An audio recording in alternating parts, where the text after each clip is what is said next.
शांडिल्य भक्ति दर्शन, शांडिल्य भक्ति सूत्रम।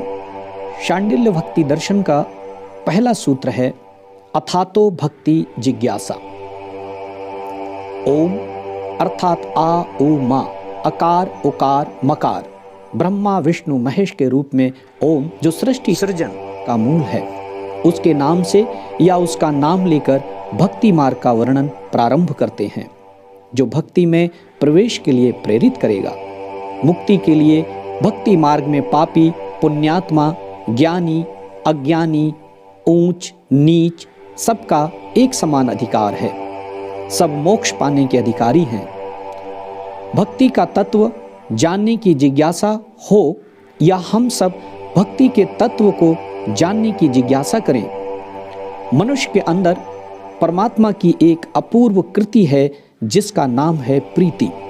ये प्रीति अपने समतुल्य से हो, अपने से बराबर वालों से हो तो प्रेम कहलाती है, और यही प्रीति अपनों से बड़ों के प्रति हो तो श्रद्धा कहलाती है, और यही प्रीति अपनों से छोटों के प्रति हो तो स्नेह कहलाती है, और यही प्रीति अपने समग्र रूप में हो, समस्त सृष्टि के प्रति हो तो, यानी इस प्रीति की तीनों साधारण अवस्थाएं प्रेम, श्रद्धा और स्नेह सम्यक हो जाएं, लयबद्ध हो जाएं, एक साथ हो जाएं, तब चौथी अवस्था या यूं कहें कि एक परम अवस्था का जन्म होता है जिसका नाम है भक्ति। इसी भक्ति का महर्षि शांडिल्य यहाँ वर्णन कर रहे हैं। अथातो भक्ति जिज्ञासा। भक्ति का मतलब है सर्वात्मा से समग्र प्रीति, परमात्मा से प्रीति, ईश्वर से प्रीति। हमने प्रीति अपने से छोटों से कर ली स्नेह के रूप में, बड़ों से कर ली श्रद्धा के रूप में, अपने बराबर वालों से कर ली प्रेम के रूप में।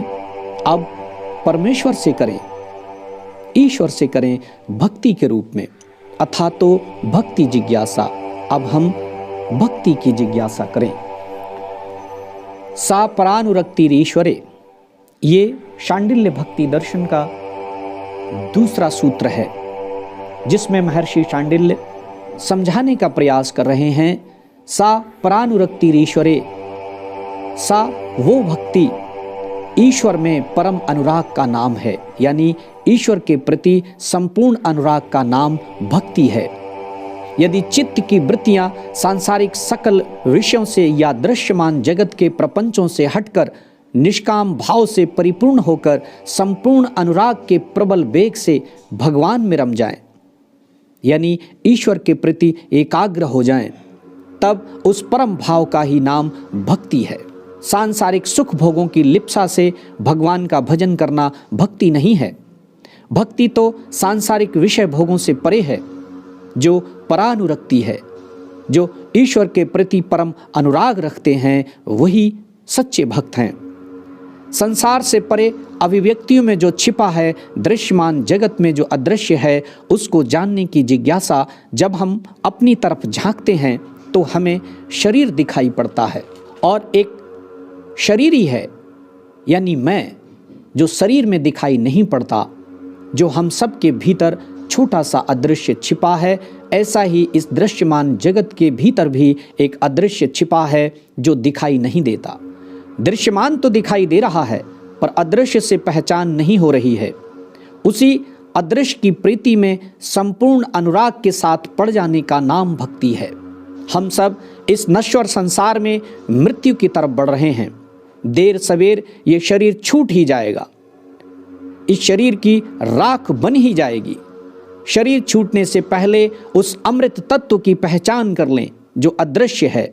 हम अपने शरीर में रहने वाले अदृश्य को भी जानें, फिर परमात्मा को जानें, तभी हमारा जीवन सार्थक होगा, और ये पूर्णतया संभव है।